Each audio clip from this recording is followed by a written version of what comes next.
오늘은 고린도전서의 특징 9번째 시간으로 주의 은혜를 같이 나누도록 하겠습니다. 여러분, 은혜라고 하는 단어를 우리가 참 많이 쓰고 살아가고 있습니다.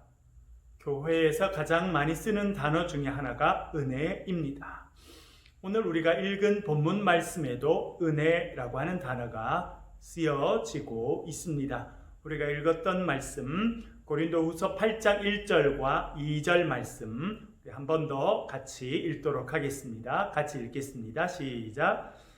형제들아, 하나님께서 마게도냐 교회들에게 주신 은혜를 우리가 너희에게 알리노니 환난의 많은 시련 가운데서 그들의 넘치는 기쁨과 극심한 가난이 그들의 풍성한 연보를 넘치도록 하게 하였느니라. 아멘.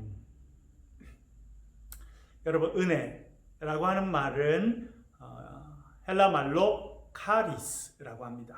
카리스, 은혜라고 하는 말입니다. 이 카리스라고 하는 말은 원래는 기뻐하다, 행복해하다라고 하는 그 단어에서 나왔다고 그렇게 생각이 됩니다. 그리고 이 카리스라고 하는 헬라 말과 가까운 단어가 있는데 그것이 카리스마라고 하는 것입니다. 우리가 저 사람 참 카리스마 있다 이렇게 할 때 우리가 카리스마라고 하는 단어를 쓰는데 카리스마는 선물이라고 하는 뜻입니다. 이 은혜라고 하는 카리스라고 하는 단어와 연관돼서 파생된 단어라고 하는 것을 알 수 있겠습니다. 오늘 우리가 8장 1절과 2절 읽었습니다. 고린도후서 8장과 1절과 2절 읽었는데 여기에도 은혜라고 하는 단어가 나옵니다. 그리고 고린도후서 8장과 9장 이 두 장이 한꺼번에 이렇게 묶여져 있습니다. 특별히 사도 바울이 진행했던 헌금 운동, 예루살렘 모금 운동이라고 불려지는 그것과 관련된 본문입니다. 그런데 이 8장과 9장을 원어로 자세히 살펴보면 이 카리스라고 하는 단어, 은혜라고 번역되어지는 카리스라고 하는 단어가 10번이나 사용되고 있습니다. 그러니까 하나님께 드리는 헌금에 대해서 이야기하면서 사도 바울은 그 은혜, 하나님 주시는 은혜에 대해서 강조하고 있다는 것을 알게 됩니다. 제가 우리 프린트물에 써놓은 것처럼 8장 1절, 4절, 6절, 7절, 9절, 16절, 19절 그렇게 7번 사용되고 있고 9장에도 보면 8절, 14절, 15절 3번, 도합 10번이 사용되고 있습니다. 오늘은 우리가 가장 자주 쓰는 단어이고 우리의 신앙생활의 핵심적인 단어인 은혜에 대해서 같이 살펴보고자 합니다. 첫 번째, 은혜라고 하는 것은 무엇인가? 그것은 하나님께서 주시는 것입니다. 우리가 어떤 일을 하고 그 일에 대한 대가를 받는 것은 임금이라고 말합니다. 그러나 우리가 일하지 않고 어떤 자격을 갖추지 못했지만 우리가 하나님께로부터 받는 것이 있습니다. 그것을 은혜라고 말합니다. 그리고 하나님께서 우리에게 주시는 것이기 때문에 그것을 선물이라 그렇게 말할 수 있습니다. 제가 아까 말씀드리면서 은혜라고 하는 헬라 말은 카리스라고 말씀드렸습니다. 선물이라고 하는 단어는 카리스마라고 하는 것을 말씀드렸습니다. 하나님께서 우리에게 주신 것이 은혜이고 또 하나님께서 우리에게 선물로 주신 것 그것이 카리스마인데 모두가 하나님께로부터 온 것이다 라고 하는 것을 알게 되겠습니다. 그러니까 여러분, 어떤 저 사람 참 카리스마 있다, 그것은 그 사람이 참 재능이 있다, 어떤 권위가 있다, 어떤 그런 의미로 사용합니다만 또 돌려서 생각해 보면 하나님께서는 저에게 참 좋은 것을 주셨다, 그런 의미로도 생각해 볼 수 있겠습니다. 그리고 어떤 사람은 나는 좀 카리스마 있으면 좋겠다, 그렇게 생각하는 사람들도 있으시죠. 그분은 더 기도하시면 됩니다. 하나님께서 주시는 것이 카리스마, 선물이기 때문에 그렇습니다. 오늘 읽은 8장 1절 말씀 우리 한번 읽어보겠습니다. 읽겠습니다. 시작. 형제들아, 하나님께서 마게도냐 교회들에게 주신 은혜를 우리가 너희에게 알리노니. 아멘. 사도 바울이 고린도에 있는 교인들에게 편지 써서 전달한 고린도 후서 8장 1절은 이렇게 말합니다. 형제들아, 고린도에 있는 나의 사랑하는 형제들아, 그런 의미입니다.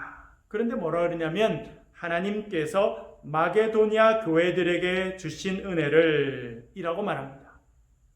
하나님께서 마케도니아에 있는 교회들, 우리가 잘 알고 있는 데살로니가 교회, 빌립보 교회 같은 그런 교회들이 대표적인 교회였습니다. 고린도는 아래쪽에 있고 또 마케도니아 지방은 저 위쪽에 있는 그 지역인데 거기에 있는 교회들에게 하나님께서 은혜를 주셨다라고 말해주고 있습니다. 이 표현은 대단히 중요한 것을 우리에게 알려줍니다. 그것은 하나님의 은혜는 하나님께로부터 온다는 것입니다. 사실 우리 본문에는 하나님께서 마게도니아 교회들에게 주신 은혜를 이라고 해서 하나님께서라는 단어와 은혜를 이라고 하는 단어가 멀리 떨어져 있습니다만 헬라어 원문으로 보면 카리스 투 테우 그렇게 해서 하나님의 은혜라고 하는 단어가 같이 붙어져 있습니다. 그러니까 마게도니아 교회가 받은 것은 하나님께서 주시는 은혜, 하나님께로부터 오는 것이다 라고 하는 것을 사도 바울이 강조하고 있다는 것을 알게 됩니다. 여러분, 이것은 대단히 중요합니다. 여러분, 우리의 삶의 모든 은혜가 어디로부터 오는 것입니까? 하나님께로부터 옵니다. 사실은 우리가 먹고 자고 오늘 예배드리고 공부하고 삶을 누리는 이 모든 것이 하나님께서 주신 선물이라고 하는 것을 우리는 날마다 고백하며 살아갈 필요가 있습니다. 대학에 입학하는 것도 취직하는 것도 여러분 열심히 했기 때문에 뭔가 이루게 됩니다. 사업하는 것도 마찬가지죠. 밤낮 자지 않고 고민하고 노력하고 애쓰고 수고했기 때문에 사업이 어느 정도 이루어지게 되고 사업의 성공도 이루게 됩니다. 그러나 여러분, 우리 그리스도인들이 고백하는 것이 무엇입니까? 그 모든 것이 하나님의 은혜라고 하는 것입니다. 하나님께서 주신 것입니다. 하나님께서 우리의 삶의 주인이 되어주시고 하나님께서 우리의 삶의 은혜를 베풀어 주시고 이끌어 주셨기 때문에 우리가 누리고 있는 것입니다. 새창조교회 우리가 이제 예배를 처음 드린 지 1년이 가까이 다가오고 있습니다. 지금까지 우리가 주님 앞에 예배하고 공동체를 세워온 이 모든 것은 하나님께서 하신 것입니다.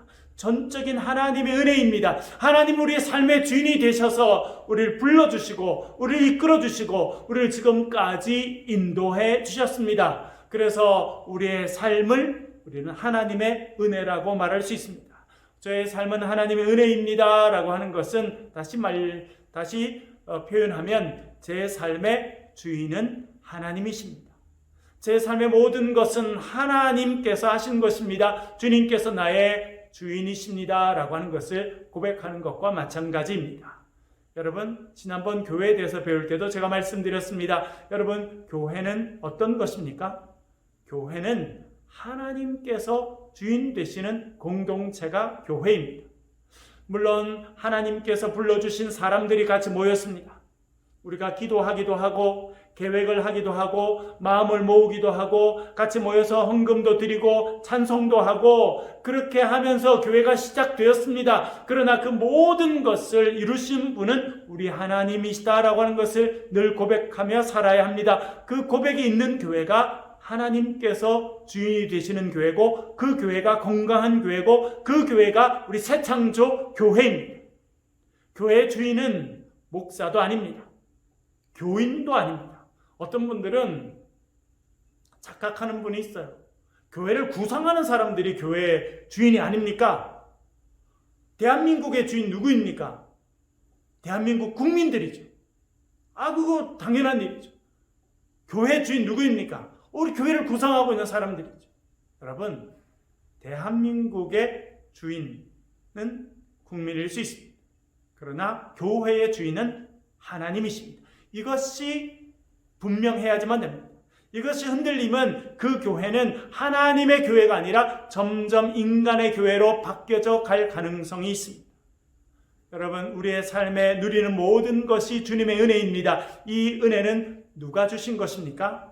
하나님께서 주신 것입니다. 오늘 사도 바울은 고린도 교인들에게 그것을 다시 한번 알려주고 있습니다. 하나님께서 마게도냐 교회들에게 주신 은혜를 우리가 너희에게 알리노니, 내가 여러분 고린도 교인들에게 알려주는 이 은혜는 마게도냐 교회가 경험한 것이었는데, 마게도냐 교회가 경험한 그 은혜는 하나님께서 주신 것입니다 라고 하는 것을 말씀하고 있습니다. 여러분, 은혜 아니면 저와 여러분은 단 한순간도 살아갈 수 없습니다. 그 은혜가 하나님께서 주신 선물임을 기억하며 살아가시길 간절히 바랍니다. 또한 9장 14절, 고린도후서 9장 14절도 같이 한번 읽어보겠습니다. 시작. 또 그들이 너희를 위하여 간구하며 하나님이 너희에게 주신 지극한 은혜로 말미암아 너희를 사모하느니라. 아멘. 9장 14절에도 사도 바울은 이렇게 고백합니다. 하나님이 너희에게 주신 지극한 은혜로 말미암아. 하나님께서 마게도냐에 있는 교회들에게 은혜를 주셨습니다. 그뿐만 아니라 고린도에 있는 교인들에게도, 고린도 교회에 속해 있는 사람들에게도 하나님께서 은혜를 주셨다, 그렇게 말해주고 있습니다. 여러분, 마게도냐 교인들만 은혜를 받았습니까? 고린도 교인들만 은혜를 받았습니까? 저와 여러분들도 하나님 은혜를 받았습니다.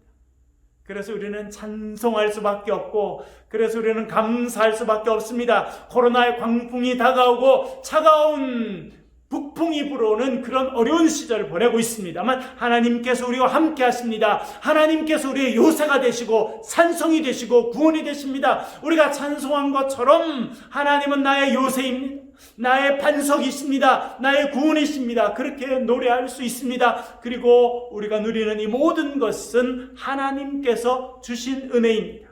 2000년 전에 초대교회에 은혜 베풀어 주신 주님께서 저와 여러분의 삶에도 풍성한 은혜를 허락해 주셨습니다. 우리 새창조교회도 놀라운 은혜를 허락해 주셨습니다.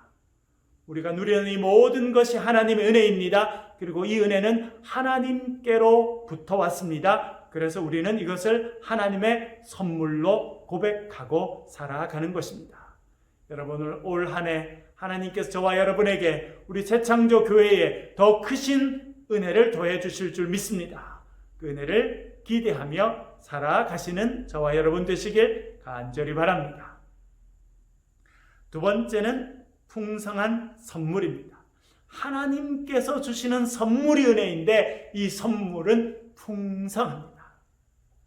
8장 7절 말씀 같이 한번 읽겠습니다. 시작. 오직 너희는 믿음과 말과 지식과 모든 간절함과 우리를 사랑하는 이 모든 일에 풍성한 것 같이 이 은혜도 풍성하게 할지니라. 아멘. 여러분, 은혜라고 하는 말과 가장 잘 어울리는 단어가 있습니다. 그것이 무엇이냐면 풍성함이라고 하는 것입니다. 하나님의 은혜는요, 풍성합니다. 하나님의 은혜는요, 차고 넘치는 것입니다.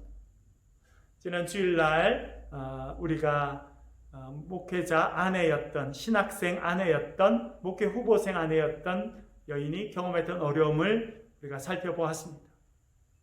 엘리사 선지자가 가서 그릇을 준비해라고 했습니다. 그릇을 준비했습니다. 그릇을 준비하고 방 안에 들어갔습니다. 그리고 작은 기름병을 가지고 들어갔습니다. 그리고 그것을 쏟아부었습니다. 어떻게 되었습니까? 그릇마다 꽉꽉 차고 넘쳤어요. 이 그릇도 차고 넘치고 저 그릇도 차고 넘치고 준비한 모든 그릇이 꽉 차게 넘치는 은혜를 받았다라고 하는 것을 우리는 알게 되었습니다. 그래서 넘어져서 쓰러져서 낙심할 수밖에 없던 그녀였지만 그녀가 일어나서 하나님을 찬송하게 되는 그런 인생으로 바뀌게 된 것을 살펴보았습니다. 여러분, 하나님께서는 그 여인에게만 은혜를 주시는 것이 아니라 저와 여러분에게도 필요한 은혜를 베풀어 주시는 분이십니다. 그분은 어떤 은혜를 주시느냐? 하나님께서는 풍성한 은혜를 허락해 주십니다. 모자라는 분이 아닙니다. 하나님은 필요한 만큼 주시지만 그것보다 더 채워주시는 분이십니다. 그것을 경험하고 살았던 사람이 다윗입니다. 그래서 다윗은 시편 23편에서 뭐라고 고백합니까? 하나님께서 나에게 부어주신 그 잔이 넘칩니다 라고 말합니다. 내 삶에 부어주신 그 은혜가, 그 잔이 넘칩니다. 그렇게 고백하고 있습니다. 여러분, 하나님의 은혜를 경험한 사람들은 다 그렇게 고백하게 됩니다. 주님 은혜로 충분합니다. 제 삶에 주님 은혜가 풍성합니다. 넘칩니다. 그렇게 고백합니다. 그 은혜를 받았던 사람이 사도 바울이었고, 그 은혜를 누렸던 사람이 마게도냐의 교인들이었다라고 하는 것을 사도 바울은 말해주고 있습니다. 주님의 은혜는 풍성합니다. 폭포수같이 쏟아부어 주시고 바다와 같이 넓고 한이 없는 것이 하나님의 사랑입니다. 그 사랑, 그 풍성한 은혜가 저와 여러분에게 주어지고 있음을 우리가 기억하고 살아갈 필요가 있습니다. 또한 9장 8절 말씀도 같이 한번 읽어보겠습니다. 시작. 하나님이 능히 모든 은혜를 너희에게 넘치게 하시나니 이는 너희로 모든 일에 항상 모든 것이 넉넉하여 모든 착한 일을 넘치게 하게 하려 하심이라. 아멘. 하나님은요, 풍성히 주시는 분이십니다. 넘치도록 은혜를 채워주십니다. 우리의 삶의 은혜를 넘치도록 부으시고 채워주셔서 우리가 주의 일을 하되 풍성하게 넘치도록 하시는 분이시다. 그렇게 말씀하고 있습니다. 사도 바울은 이렇게 말합니다. 너희로 모든 일에 항상 모든 것이 넉넉하여 모든 착한 일을 넘치게 하려 하십니다. 아멘. 여러분, 하나님의 일들을 꿈꾸고 하나님의 일들을 이루어 가십니까? 주님께서 넉넉하게 넘치게 허락해 주실 줄로 믿습니다. 작년 한 해를 돌아보면 참 주의 은혜가 넘치고 넉넉하였습니다. 저와 또 우리 모든 교인들에게 주신 마음의 기쁨이 넉넉하였습니다. 또 많은 분들이 헌신해 주시고 하나님 은혜에 감사해서 또 헌금을 넉넉하게 해주셨습니다. 정말 또한 감사드립니다. 많은 분들이 선물을 나눌 때도 얼마나 풍성하게 나눠주시는지, 그래서 우리가 주의 이름으로 넉넉하게 나누고 베푸는 그런 복과 은혜를 누렸습니다. 여러분, 하나님은요, 풍성하게 나누는 사람에게 더 채워주시는 분이십니다. 하나님의 은혜는 풍성합니다. 여러분, 풍성한 주의 은혜를 올 한 해 받으시고 그 은혜를 많은 사람들에게 나누심으로 또 하나님께서 넘치도록 채워주시는 그런 은혜를 누려가시는 한 해가 되시길 간절히 바랍니다. 하나님께서 우리에게 허락하시는 것이 은혜입니다. 그 은혜는 넘치는 은혜고 풍성한 선물이라 말씀하고 있습니다. 또한 세 번째 살펴보기 전에 풍성한 은혜를 체험한 사람들의 모습을 제가 적어 두었습니다. 8장 2절, 오늘 읽었던 8장 2절 말씀인데요. 여러분 한번 읽어보겠습니다. 읽겠습니다. 시작. 환난의 많은 시련 가운데서 그들의 넘치는 기쁨과 극심한 가난이 그들의 풍성한 연보를 넘치도록 하게 하였느니라. 아멘. 여러분, 아마 성경, 특별히 이 고린도서에서 우리가 어떻게 보면 가장 신비하게 느낄 수밖에 없는 표현 중에 하나가 오늘 8장 2절입니다. 제가 전에 신앙생활을 하고 있을 때 어떤 목사님 만났는데, 목사님은요, 어떻게 이 단어들이 연결되는지 자기는 도저히 이해가 안 된다, 그런 말씀을 하셨는데 그것이 8장 2절의 표현입니다. 사도 바울은 8장 1절에서 마게도니아에 있는 교회들, 데살로니가 교회나 빌립보 교회나 그런 마케도니아에 있는 교회들이 누렸던 그 풍성한 은혜에 대해서 이야기하였습니다. 그런데 그들이 하나님의 은혜를 경험하고 난 다음에 사도 바울이 진행하는 헌금에 동참합니다. 예루살렘에 있는 가난한 교인들을 돕기 위한 예루살렘 모금 운동을 사도 바울이 전개하였습니다. 그 일에 마게도니아 교회들이 적극적으로 동참하였습니다. 그러면서 사실은 오늘 이 본문을 통해서 고린도에 있는 교인들에게 당신들도 이 일에 참여해 주시길 바랍니다. 이 예루살렘에 있는 가난한 교인들을 돕는 일에 그 헌금에 동참해 주시길 바랍니다 라고 하는 것을 사실은 8장과 9장에서 이야기하고 있습니다. 그러면서 이 일에 가장 모범적으로 참여하고 있는 교회인 마게도니아 교회에 대해서 이야기합니다. 그런데 여러분, 사도 바울은 이런 표현을 해주고 있습니다. 환난의 많은 시련 가운데서 사도 바울도 복음 전하면서 환난이 많았습니다. 뿐만 아니라 마케도니아 교인들도 환난을 많이 경험했습니다. 사도 바울을 도와서 복음을 전하고 사람들을 불러 모으고 교회를 세우는 일이 어려웠습니다.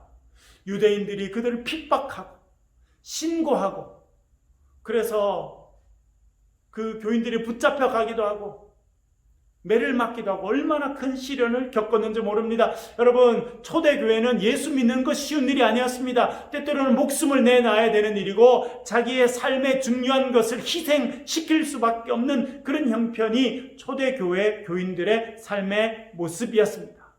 그런 환난의 많은 시련 가운데 있었지만 그들에게 있었던 것이 무엇입니까? 기쁨이라는 거예요. 그래서 이렇게 표현합니다. 환난의 많은 시련 가운데서 그들의 넘치는 기쁨과, 여러분, 시련이 많고 환난이 많습니다. 겉으로는 환난이 많아요. 삶의 어려움이 많습니다. 마음대로 되지 않아요. 최선을 다해 살고 열심히 살지만 고난의 파도가 끊임없이 다가오는 그런 삶을 마게도니아 교회 교인들이 경험했다는 것입니다. 그러나 그들 가운데 넘치는 것이 있었습니다. 그것이 무엇이었습니까? 기쁨이었다. 넘치는 기쁨이었다. 오늘도 우리 앞에 찬양을 하였는데요. 저도 전심으로 같이 찬양을 했는데 찬양 가운데 기쁨이 찾아와요. 하나님 주신 위로가 찾아오고, 주님은 나의 요새, 나의 산성, 나의 반석, 주님은 나의 힘이십니다. 찬양하는데 얼마나 큰 힘이 찾아오는지, 얼마나 마음이 기쁜지, 그런 기쁨을 하나님께서 마게도니아 교인들에게 허락하셨다는 것입니다. 삶에는 환난이 있고 고민이 있고 근심이 있고 고난의 파도가 계속 다가오지만 그들 가운데 넘치는 기쁨이 있었습니다. 왜 그렇습니까? 하나님의 은혜를 받아서 그렇습니다. 하나님 은혜를 받고 은혜를 누려가는 사람들의 특징이 있습니다. 그것은 무엇이냐면 넘치는 기쁨이 있다는 것입니다. 그들의 얼굴에 기쁨이 있고 마음에 기쁨이 있고 입술에 기쁨이 넘친다라고 하는 것을 알게 됩니다. 여러분, 올 한 해 살아나가면서 세상의 파도가 다가올 것입니다. 때때로 근심의 파도가 다가오고 고난의 파도가 다가올 것입니다. 그러나 주의 은혜로 저와 여러분의 심령 가운데, 삶 가운데 넘치는 기쁨이 있으시길 주의 이름으로 간절히 축원합니다. 그리고 또 이렇게 말합니다. 극심한 가난이, 마게도니아 교회 많은 교인들은 극심한 가난 가운데 있었습니다. 하루에 세 끼조차 다 먹을 수 없는, 두 끼 정도밖에 먹지 못하는 아주 가난한 그런 교인들이 많이 있었습니다. 그래서 극심한 가난이라고 표현합니다. 여러분, 가난한 거 얼마나 힘듭니까? 배고픈 거 얼마나 힘듭니까? 그런데 이 극심한 가난과 어울리지 않는 단어가 또 나옵니다. 그것이 무엇입니까? 극심한 가난이 그들의 풍성한 연보를 넘치도록 하게 하였느니라. 극심한 가난과 풍성한 연보, 여러분, 잘 어울리지 않는 단어인데 사도 바울이 쓰고 있습니다. 이 부분에 대해서는 다음 주에 좀 더 제가 말씀을 드리도록 하겠습니다. 사도 바울이 뭘 이야기하려고 하느냐면, 우리의 삶에는 근심이 있습니다. 환난이 있습니다. 가난이 찾아옵니다. 그래서 삶이 참 힘듭니다. 그러나 하나님께서 우리에게 은혜를 부어주셨습니다. 하나님께서 우리의 삶에 부어주시는 풍성한 은혜를 경험하였더니 우리의 삶에 넘치는 기쁨이 있습니다. 그리고 풍성한 연보를 하게 되었습니다. 라고 말하고 있는 것입니다. 이것이 하나님의 은혜를 경험한 마게도냐 교인들에게 일어난 일이었다. 사도 바울이 말씀하고 있습니다. 또한 골로새서 1장 24절 같이 한번 읽어보겠습니다. 골로새서 1장 24절 같이 읽겠습니다. 시작. 나는 이제 너희를 위하여 받는 괴로움을 기뻐하고 그리스도의 남은 고난을 그의 몸된 교회를 위하여 내 육체에 채우노라. 아멘. 사도 바울도 고난이 많았습니다. 붙잡히고 옷이 벗겨지고 채찍에 맞고 감옥에 던져지고 그런 고난과 아픔과 환난을 겪었습니다. 그런데 골로새 교회 편지를 보면서 뭐라 말합니까? 나는 이제 너희를 위하여 받는 괴로움을 기뻐한다. 여러분, 육체적인 고난과 경제적인 힘든 것과 아픔을 기뻐할 사람이 누가 있습니까? 괴로움을 기뻐할 사람이 누가 있습니까? 그런데 사도 바울은요, 너희를 위하여 받는, 내가 복음을 위하여 받는 그 괴로움을 기뻐한다. 복음을 전함으로 인해서 받는 그 괴로움을 기뻐한다. 그렇게 말합니다. 왜냐하니까 그리스도의 남은 고난을 그의 몸된 교회를 위하여 내 육체에 채우노라 라고 말합니다. 예수 그리스도께서 십자가에 달리셨습니다. 그 전에 채찍 맞으셨고 고통당하셨습니다. 침뱉음 받으셨습니다. 모욕을 당하셨습니다. 그리고 십자가에 못 박히셨습니다. 허리에 창에 찔리셨습니다. 그 고난을 받으시고 우리를 구원해 주셨습니다. 그 결과로 교회를 세워주셨습니다. 사도 바울도 교회를 세우는 일이 너무나 힘들고 어려운 일이라는 걸 알고 있었습니다. 왜? 교회가 그리스도의 몸이기 때문에 그렇습니다. 그 그리스도의 몸인 교회를 세워가는 일은 눈물이요, 아픔이요, 괴로움이요, 십자가에 때때로 고난에 동참하는 일도 있다고 하는 것을 그는 알고 있었습니다. 그래서 교회를 세우는 일로 인해서 받는 괴로움, 나는 그것을 기뻐한다. 왜냐하면 내가 그 일을 통해서 십자가에 달리신 예수 그리스도의 고난에 동참하고 있기 때문이다 라고 이해하였습니다. 여러분, 하나님의 교회를 세우는 것은 참 쉽지 않은 일입니다. 때때로 힘들고, 때때로 눈물이 나고, 때때로 가슴이 아프고, 때때로 어찌해야 될 바를 알지 못하는 아픔을 경험할 때도 있습니다. 그러나 여러분, 그것이 그리스도의 십자가의 고난에 동참하는 길이라 사도 바울이 말해주고 있습니다. 이 사도 바울의 말씀으로 여러분 위로를 받으시고 새 힘을 얻으시길 바랍니다. 또한 하나님의 은혜, 세 번째로 이렇게 제가 써두었습니다. 예수 그리스도를 통해 주어지는 것이고 구원의 역사다. 그렇게 써두었습니다. 여러분, 은혜와 가장 가까운 단어로 제가 아까 풍성함을 말씀드렸습니다. 그러나 은혜와 자동적으로 연결되는 단어가 있습니다. 그것이 무엇입니까? 예수 그리스도입니다. 8장 9절 말씀을 같이 한번 읽어보겠습니다. 8장 9절 같이 읽겠습니다. 시작. 우리 주 예수 그리스도의 은혜를 너희가 알거니와 부요하신 이로써 너희를 위하여 가난하게 되심은 그의 가난함으로 말미암아 너희를 부요하게 하려 하심이라. 아멘. 이 구절에 대한 설명은 제가 다음 주에 좀 더 드리겠습니다만, 오늘은 이 예수 그리스도의 은혜라고 하는 단어에 주목하고자 합니다. 여러분, 은혜는 하나님께서 주시는 것입니다. 풍성한 것입니다. 그런데 하나님께서 이 은혜를 주시는 통로를 선택하셨습니다. 그 통로가 누구이십니까? 예수 그리스도이십니다. 하나님께서 이 놀라운 풍성한 은혜를 우리의 삶에 허락해 주시는데 누구를 통해서 허락하시냐면 예수 그리스도를 통해서 허락하신다라고 하는 것입니다. 여러분, 하나님께 주시는 가장 놀라운 은혜가 무엇입니까? 그것은 구원의 은혜입니다. 우리의 죄를 씻어주시고 죄 가운데 종로로 타던 우리를 불러주시고 우리를 정결케 해주시고 의롭다 인정해 주시고 하나님의 자녀 삼아주셨습니다. 천국의 백성이 되게 하셨습니다. 그것이 구원의 은혜입니다. 이 놀라운 구원의 은혜를 하나님께서는 예수 그리스도를 통해서 허락해 주셨습니다. 그래서 이 은혜라는 단어와 가장 자연스럽게 연결되는 단어는 예수 그리스도입니다. 그래서 예수 그리스도의 은혜라고 하는 말을 쓰고 있는 것입니다. 고린도후서 13장 13절도 한번 읽어보겠습니다. 시작. 주 예수 그리스도의 은혜와 하나님의 사랑과 성령의 교통하심이 너희 무리와 함께 있을지어다. 아멘. 여러분, 보통 이제 주일 예배를 끝날 때 목사님들이 손을 들고 축도하지 않습니까? 네, 이 축도가 어디서 기원해서 나오게 되었냐면 고린도후서 13장 13절입니다. 사도 바울이 고린도에 쓴 이 고린도후서에 나오는 제일 마지막에 나오는 이 표현에서 지금 축도가 기원되어서 우리가 사용하고 있습니다. 그런데 여기에 성부, 성자, 성령 하나님이 삼위일체 하나님의 이름이 언급됩니다. 그러면서 단어가 연결되죠. 주 예수 그리스도, 성자이신 예수 그리스도에게는 어떤 단어가 연결되어 있습니까? 은혜라고 하는 것입니다. 왜냐하면 예수 그리스도께서 하나님의 은혜의 통로이시기 때문에 그렇습니다. 그러면 성부이신 아버지 하나님과는 어떤 단어가 연결되어 있습니까? 하나님의 사랑과. 하나님 어떤 분이시냐? 하나님은 사랑이십니다.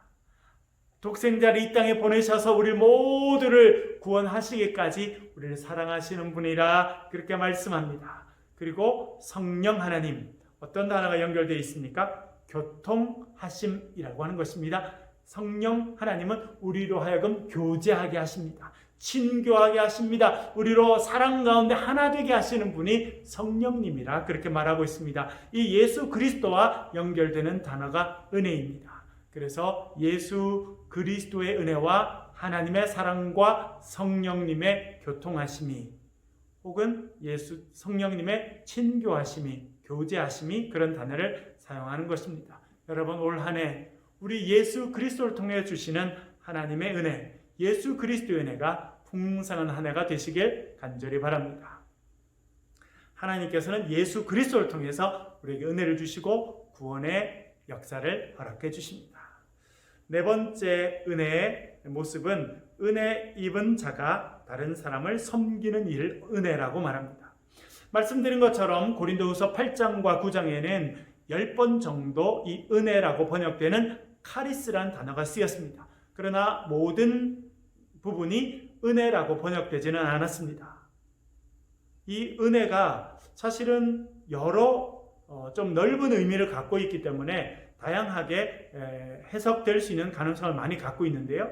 그 중에 하나가 무엇이냐면, 하나님께서 주시는 은혜를 입은 자가 다른 사람들에게 그 은혜를 전달해 주는 일도 은혜라고 말합니다.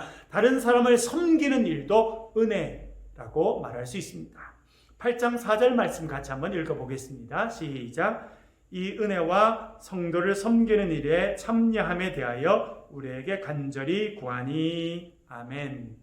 은혜라는 단어와 같이 쓰이고 있는 단어가 있습니다. 그것이 무엇입니까? 성도를 섬기는 일에 참여함에 라고 하는 단어입니다. 말씀드린 것처럼 이 은혜는 카리스, 이 은혜는 하나님께서 주시는 선물입니다. 그런데 이 하나님의 선물을 받은 사람은 이 선물을 그냥 갖고 있을 수가 없어요. 그것이 은혜의 특징입니다. 여러분, 하나님 주신 풍성한 은혜를 누린 사람은 반드시 하게 되는 것이 있습니다. 그것이 무엇입니까? 그것을 나누는 일. 하나님의 은혜를 받은 사람, 풍성한 은혜를 받은 사람들은 가만히 있을 수가 없습니다. 그것을 나눠주는 거예요. 그것이 성도를 섬기는 일입니다. 이웃을 섬기는 일이에요. 그래서 은혜 받은 자는 그 은혜를 반드시 나누게 되어 있습니다. 여러분, 주위를 보십시오. 정말 은혜 받은 사람이 누구입니까? 우리가 그들의 모습을 보면 알게 됩니다. 그들은 입술로 딴 사람에게 은혜를 전달해 줍니다. 복음을 전달해 줍니다. 격려해 주고 위로해 주고 도와줍니다. 또 손에 있는 작은 것이지만 나누어서 서로 나누어 먹기도 하고 그것으로 딴 사람을 격려하고 또 도와주는 그런 일을 합니다. 은혜를 나누는 사람.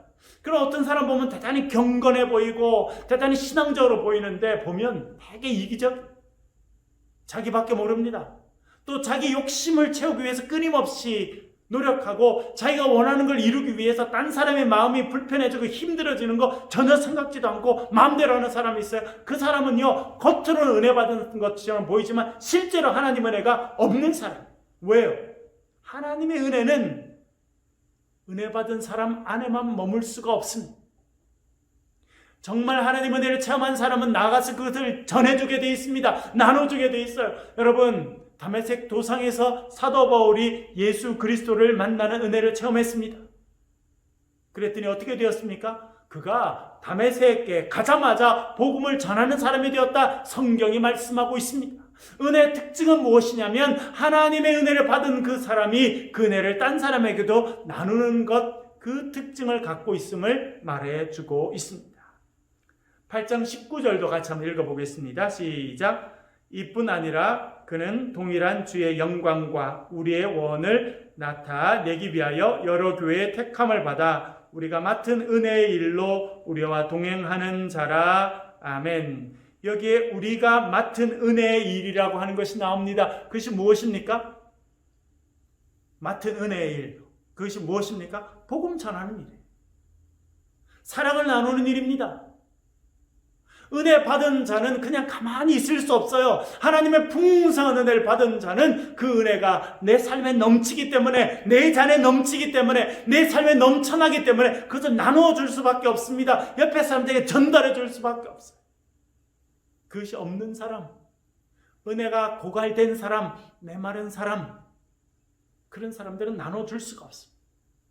여러분, 올 한 해 주님 주시는 풍성한 은혜를 여러분들이 체험하시고, 그 은혜를 가족들에게, 친구들에게, 직장 동료에게, 또 이 나라 민족의 많은 사람들에게 주의 은혜를 나누고 섬기는 축복의 통로로 쓰임받는 그런 여러분들 되시길 주의 이름으로 간절히 축원합니다. 주의 은혜가 풍성하게 내려오면 그 은혜는 우리 가운데 머물러 있지 않습니다. 우리를 통해서 딴 사람이 흘러가는 것, 주위 사람들이 흘러가는 것입니다. 그래서 올 한 해 우리는 그리스도의 향기가 되길 원하고 축복의 통로가 되길 원합니다. 은혜를 흘려보내주는 은혜의 통로가 되는 그런 한 해가 되기를 원하는 것입니다.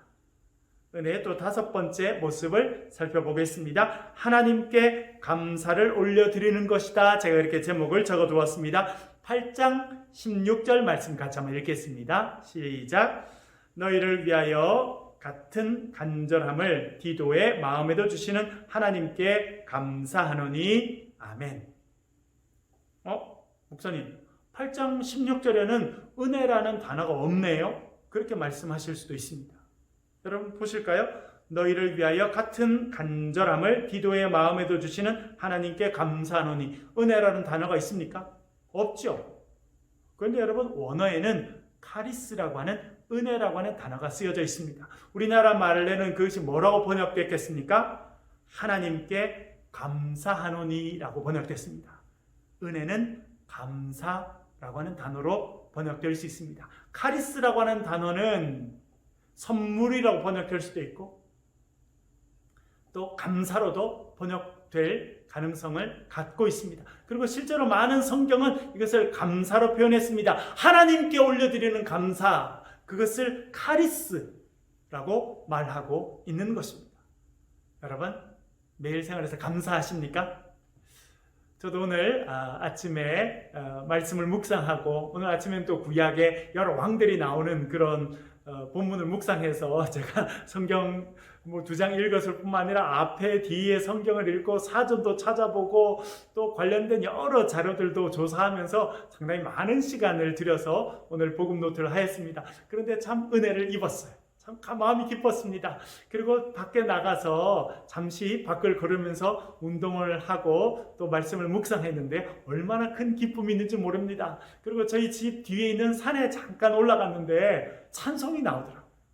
하나님 참 아름다운 자연을 주셔서 감사하고, 잠시지만 여기를 걸으며 운동하며 하나님의 말씀을 묵상케 하셔서 감사합니다 하는 그런 감사가 절로 나왔습니다. 여러분, 그 감사가 어디서부터 온 걸까요? 그 감사는 사실은 하나님께서 주신 것입니다. 그것이 은혜. 처음에 말씀드린 것처럼 은혜의 특징은 무엇이냐면 하나님께서 주신 것이 은혜입니다. 하나님께서 주셔서 우리가 받은 것이 은혜예요. 그러나 그 은혜가 우리의 마음 가운데, 심령 가운데 임하면 우리 마음 가운데 기쁨이 있습니다. 풍성한 기쁨, 넘치는 기쁨이 있습니다. 그 기쁨이 있으면 주위 사람들에게 나누어줍니다. 그것으로 끝난 것이 아니라 여러분, 우리는 어떻게 하게 됩니까? 여러분, 우리는요 하나님께 감사하게 되었어요. 주님, 내 삶의 은혜를 부어주셔서 감사합니다. 좋은 것을 채워주시고 풍성하게 허락하셔서 감사합니다. 감사하게 됩니다. 그리고 주위의 사람들에게 나눠주면서 감사합니다. 여러분, 가장 좋은 일, 복된 일은 뭔지 아십니까? 주의 이름으로 나누는 거예요.